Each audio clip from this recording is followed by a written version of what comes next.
नमस्कार, आप देख रहे हैं न्यूज स्टेट में आपके साथ मैं ऋतु तोमर। बुलेटिन की शुरुआत करेंगे। भारत के पड़ोसी राष्ट्र में हिंदू राष्ट्र की मांग जोर पकड़े और रैलियों में यूपी के सीएम योगी की तस्वीर दिखे तो हैरान होना लाजमी है।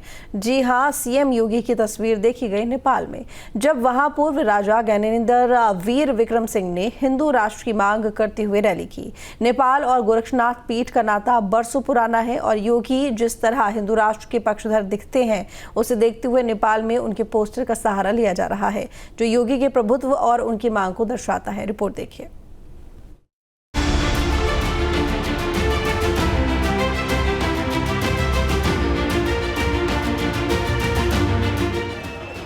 उत्साहित भीड़, हिंदू राष्ट्र के नारों से गूंजती फिजा और योगी आदित्यनाथ के पोस्टर्स।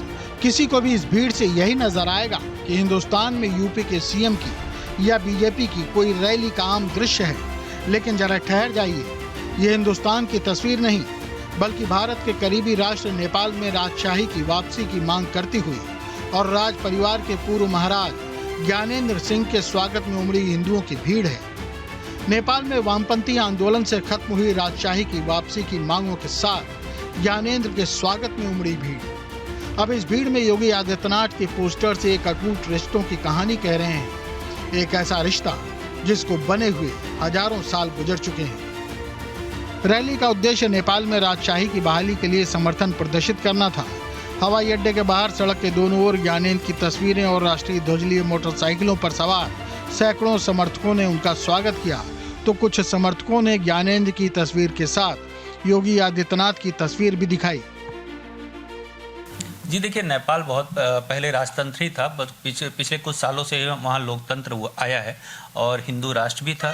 तो एक जब से खासकर जब राजतंत्र से लोकतंत्र में आया है तो वहाँ गवर्नमेंट बहुत अनस्टेबल रही है। कभी भी 2 महीने 3 महीने में वहाँ की सरकारें बदल जाती है और अनस्टेबल गवर्नमेंट का हमेशा असर देश पे पड़ता है। देश की इकोनॉमी बहुत डाउन होती है और देश में हमेशा एक अराजकता का माहौल रहता है। देश में आपने देखा था नेपाल में बहुत बड़ा संघर्ष भी हुआ है। तो ये किसी भी देश के लिए अच्छा नहीं है और लोगों को यकीन हो रहा है कि हमारे लिए राजतंत्र ही अच्छा था, राजतंत्र में हम सुकून से रहते थे। अभी नेपाल में युवा रह ही नहीं गए हैं, सारे युवा विदेश पलायन कर चुके हैं। नेपाल में कोई रोजगार नहीं है, कुछ नहीं है। तो लोगों को एक लग रहा है कि हमारा जो पिछला सिस्टम था वो ज़्यादा बेटर था। ये जब से लोकतंत्र आया है तो करप्शन बहुत ज़्यादा बढ़ गया है। तो इस करप्शन से देश का तो कुछ भला हो नहीं रहा है, बस कुछ नेताओं का ही भला हो रहा है। तो देश की जनता सोच रही हो सकता है कुछ अच्छा ही हो उनके लिए। आपको बता दें कि नेपाल में 81% से ज्यादा हिंदू आबादी है और वहां कुछ वर्ग फिर से हिंदू राष्ट्र और राजशाही की मांग कर रहा है। गोरखपुर के गोरक्षपीठ के गोरखनाथ मंदिर और नेपाल का संबंध सदियों से है। गोरखनाथ मठ का नेपाल के मंदिरों पर गहरा प्रभाव है और नेपाल की जनता योगी आदित्यनाथ को एक सम्मानित आध्यात्मिक और सांस्कृतिक शख्सियत के रूप में देखती है। नेपाल और भारत का रिश्ता सिर्फ राजनीतिक या भौगोलिक नहीं, बल्कि सांस्कृतिक और आध्यात्मिक रूप से भी गहराइयों से जुड़ा है। नेपाल और भारत में रोटी बेटी का संबंध कहा जाता है। नेपाल में फिर से एक बार हिंदू राष्ट्र की मांग हो रही है और राजशाही परिवार की मांग हो रही है कि राजशाही राजतंत्र नेपाल में स्थापित हो और फिर से एक बार उसको लोकतंत्र को हटा करके राजतंत्र की स्थापना की जाए, हिंदू राष्ट्र घोषित हो नेपाल।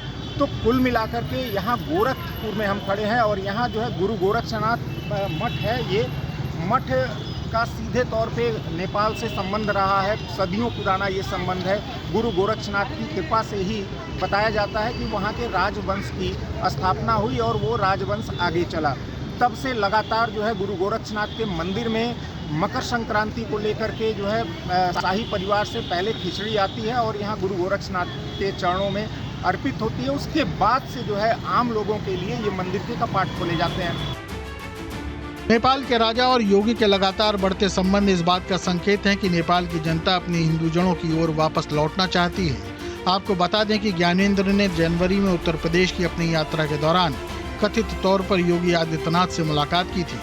पूर्व राजा के समर्थक पिछले कुछ दिनों से काठमांडू और पोखरा समेत देश के विभिन्न हिस्सों में रैली कर रहे हैं और 2008 में जन आंदोलन के बाद समाप्त की गई राजशाही को फिर से बहाल करने की मांग कर रहे हैं। नेपाल में इन दिनों राजशाही को लेकर राजनीतिक हलचलें तेज हो गई हैं। बीते दिनों काठमांडू के त्रिभुवन हवाई अड्डे पर जब पूर्व राजा ज्ञानेंद्र वीर विक्रम शाह देव पहुंचे तो हजारों लोग उनके स्वागत में मौजूद थे। पूर्व राजा ने नेपाल में जब अपनी रैली की तो वहां योगी आदित्यनाथ के पोस्टर भी देखे गए। इन दिनों ऐसी चर्चाएं हैं कि नेपाल में लोकतंत्र को समाप्त कर पूर्व की भांति राजतंत्र लागू किया जाए। नेपाल में 81% से ज्यादा हिंदू आबादी है और वहां कुछ वर्ग फिर से हिंदू राष्ट्र के साथ राजशाही की मांग कर रहा है। माना जाता है कि नेपाल राजवंश का उद्भव भगवान गोरखनाथ के आशीर्वाद से ही हुआ था। इसके बाद शाह परिवार पर भगवान गोरखनाथ का हमेशा आशीर्वाद रहा। इसी कारण नेपाल राजवंश ने गुरु गोरखनाथ की चरण पादुका को अपने मुकुट पर बनाकर रखा है। इतना ही नहीं, नेपाल के सिक्कों पर गुरु गोरखनाथ का नाम लिखा है। गुरु गोरखनाथ के गुरु मक्षेंद्रनाथ के नाम पर आज भी नेपाल में उत्सव मनाया जाता है। राज परिवार अब भी गुरु गोरखनाथ को अपना राजगुरु मानता है। मकर संक्रांति के दिन भगवान गोरखनाथ को पहली खिचड़ी गोरक्ष पीठाधीश्वर चढ़ाते हैं, तो दूसरी खिचड़ी आज भी नेपाल नरेश की तरफ से चढ़ाई जाती है। कई बार नेपाल नरेश खुद भी खिचड़ी चढ़ाने आए हैं या तो उनका कोई प्रतिनिधि आता है। इन दिनों जो नेपाल के 80 से 81% लोग जो है लगातार हिंदू राष्ट्र की मांग कर रहे हैं और राजशाही परिवार को फिर से लाने की, लोकतंत्र के सफाया करने की मांग कर रहे हैं। तो कहीं ना कहीं यहाँ जो गोरक्षनाथ मठ के मठाधीश हैं योगी आदित्यनाथ, जो उत्तर प्रदेश के मुख्यमंत्री हैं, इनका सीधा संबंध जो है नेपाल में हो सकता है और संभव है कि वहाँ पे फिर से राजशाही परिवार की स्थापना हो, राजतंत्र लौट करके आए और हिंदू राष्ट्र की तरह नेपाल पहले जैसे भारत और नेपाल के संबंध थे उसको और भी प्रगाढ़ किया जा सके। गुरु गोरखनाथ नाथ संप्रदाय के योगी और संत पुरुष थे। पुराणों के अनुसार गोरखनाथ शिव के अवतार थे। उनका मंदिर उत्तर प्रदेश के गोरखपुर नगर में स्थित है। उन्हीं के नाम से इस जिले का नाम गोरखपुर पड़ा। नेपाल में भी बड़ी संख्या में लोग गोरखनाथ भगवान की पूजा करते हैं। नेपाल में कई जगह भगवान गोरखनाथ के मंदिर हैं। पशुपतिनाथ मंदिर में भी गोरखनाथ भगवान का मंदिर है।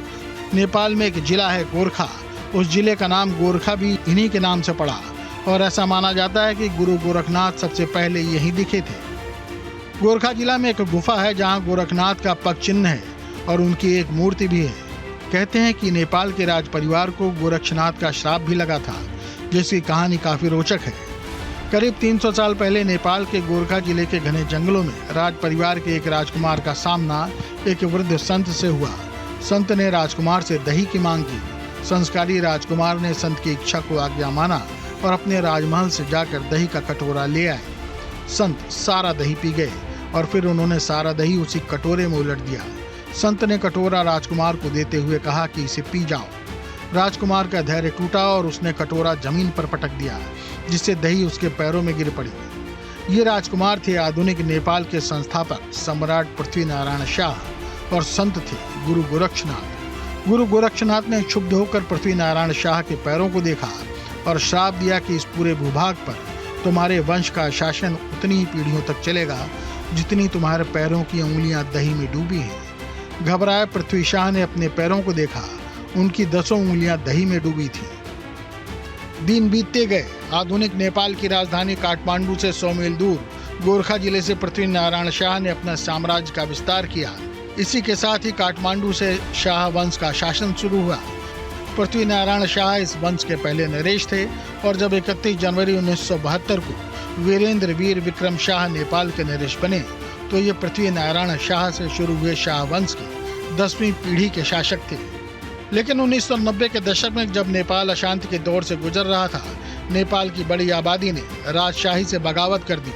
लेकिन वीरेंद्र वीर विक्रम शाह इससे भी बड़ी जिस चुनौती से जूझ रहे थे वो था उनका बेटा प्रिंस दीपेंद्र। प्रिंस दीपेंद्र ने 1 जून 2021 को नारायण हिती पैलेस में पार्टी के दौरान अपने पिता वीरेंद्र वीर विक्रम शाह को गोली से भून दिया था। बीच में आई मां और भाई को भी गोली मार दी थी और खुद को भी गोली मार दी।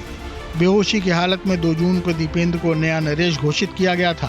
फिर 4 जून को महाराजा वीरेंद्र के छोटे भाई ज्ञानेंद्र वीर विक्रम शाह को नया राजा नियुक्त किया गया, जो 11वीं पीढ़ी के राजा बने।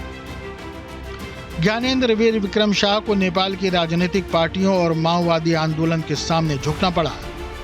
28 मई 2008 को नेपाल में संविधान संशोधन के तहत राजशाही प्रथा का अंत कर दिया गया। 11 जून 2008 को महाराजा ज्ञानेंद्र ने नारायण हिती महल खाली कर दिया। इस तरह महाराजा पृथ्वी नारायण शाह की 11वीं पीढ़ी को नेपाल से विदाई लेनी पड़ी। माना जाता है कि बाबा गोरखनाथ की भविष्यवाणी सच साबित हुई। गोरखपुर मठ का बहुत पुराना रिश्ता है, आज से नहीं। बहुत चाहे वीर विक्रम शाह हों, इसके जो मारे जा चुके, उसके पहले जो राजा थे, वो सब लोग हर खिचड़ी को खिचड़ चढ़ाने आते थे गोरखनाथ मंदिर। और गोरखनाथ मठ से ही नेपाल के राजतंत्र की स्थापना हुई है।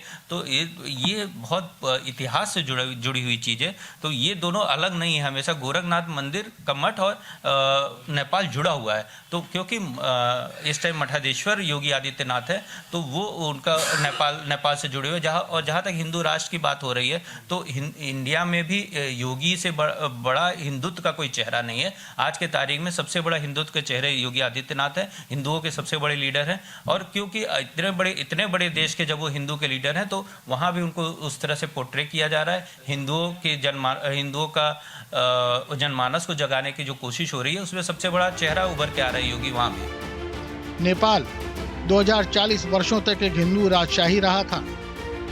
राजशाही के पक्ष में भावना के पीछे के कारणों में सरकार में भ्रष्टाचार और देश में आर्थिक निराशा को माना जा रहा है। नेपाल में गरीबी बढ़ी है और साथ ही राजनीतिक अस्थिरता। हर राजनेता सत्ता सुख के लिए कभी भी पाला बदलने को तैयार है। नेपाल को गणतंत्र बनाने के लिए पहली बार 2008 में मतदान हुआ था। तब से लेकर अब तक 13 सरकारों का गठन हो चुका है और नेपाल अभी भी अस्थिरता के दौर से उभर नहीं सका है।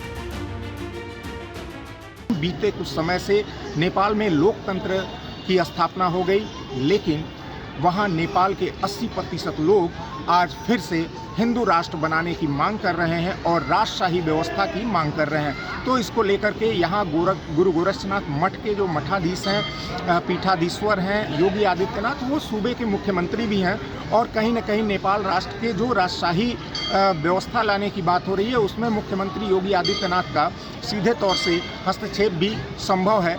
लेकिन बड़ा सवाल ये है कि वहाँ की जनता ने लोकतंत्र को ठुकराकर फिर से राजशाही की मांग की है।